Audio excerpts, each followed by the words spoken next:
কাজের অজুহাত দিয়ে রোজা বন্ধ রাখার কোনো উপায় নাই। তবে কাজ করতে গিয়ে কঠোর পরিশ্রম করছে, যারা এরকম পরিশ্রম করেন তাদের উচিত হবে যেন কাজটাকে ভাগ করে নেওয়া। যারা ভুক্তভোগী তারাই ভালো বুঝবেন। আমাদের যে বিষয় জানা দরকার সেটা হলো, যখন কঠোর পরিশ্রম করতে হয় এটা মাইন্ড সেট আপ করতে হবে যে রোজা আমাকে রাখতে হবে। রোজা রেখে রোজার নিয়তেই রোজা রাখা অবস্থায় তার কাজটা শুরু করতে হবে। একটা পর্যায়ে তার প্রচন্ড কষ্ট, সেখানে রোজা তো ধৈর্যের জন্য, আল্লাহর সন্তুষ্টির জন্য। তো যখন একেবারে চূড়ান্ত সময় প্রাণ ওষ্ঠাগত, প্রাণ বের হয়ে যায়, এমন অবস্থা যখন হয়ে যাবে, তখন হয়তো তিনি ভাঙতে পারবেন। তখন তিনি ভাঙলে তার ক্ষেত্রে কাফারা 60টা রোজা থাকার জন্য রাখতে হবে না।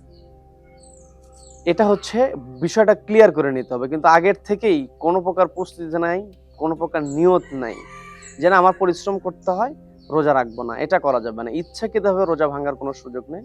রোজা রাখার নিয়তেই তাকে কাজ শুরু করতে হবে, রোজা অবস্থায় শুরু করতে হবে।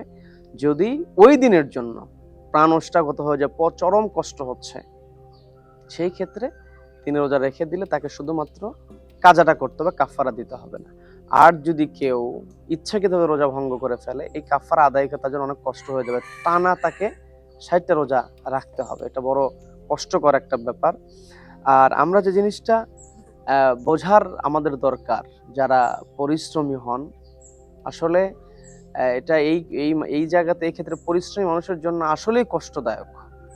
তবে লাআল্লাকুম তাত্তাকুন, যেহেতু আল্লাহ বলেছেন আল্লাহকে ভয় করতে হবে। দুনিয়াতে যদি কষ্ট করা হয়, এই কষ্টটাকে, রমজান মাস, মান সামা রমাদান, যে রমজান রোজা রাখলো, গুফির লাহু মা তাকদ্দামা মিন জামবি, তার বিগত দিনের গুনাহ আল্লাহ মাফ করে দেন। আর রমজান মাসে একটা রহমত থাকে, বরকত থাকে, আল্লাহ তো রহমতের দরজাগুলো খুলে দেন। সেক্ষেত্রে রমজান মাসে রোজা রাখাটা সহজ হয়। আর একান্তই যখন একেবারে প্রাণ ওষ্ঠাগত হয়ে যাবে, আল্লাহ রাব্বুল আলামিন তো বান্দার উপরে কোনো কিছু চাপিয়ে দেন না, জীবনটাকে তো বাঁচাতে হবে। জীবন বিপন্ন হওয়ার সম্ভাবনা থাকলে সেক্ষেত্রে তিনি ওই দিনে রোজাটা ভঙ্গ করবেন এবং পরবর্তী সময় তিনি কাজা আদায় করে দেবেন। এটা আমাদের ক্লিয়ার করতে হবে। কিন্তু আগেই যেন আমরা নিয়ত না করি যে আমার পরিশ্রম করতে হয়, আমি রোজা রাখতে পারবো না, পরে করে দিব না। আগের থেকে চেষ্টা করতে হবে, চেষ্টা করে যখন ব্যর্থ হয়ে যাবে তখন তিনি শুধুমাত্র কাজা আদায় করবেন। এই জিনিসটা আমাদের ক্লিয়ার হয়ে যাওয়া দরকার। পরিশ্রমী ভাই যারা করেন, আপনারা আল্লাহর উপর ভরসা করবেন। আল্লাহ চাইলে অনেক কিছু সহজ করে দেন। আল্লাহ রাব্বুল আলামিন আমাদেরকে সঠিক বোঝার তৌফিক দান করুন।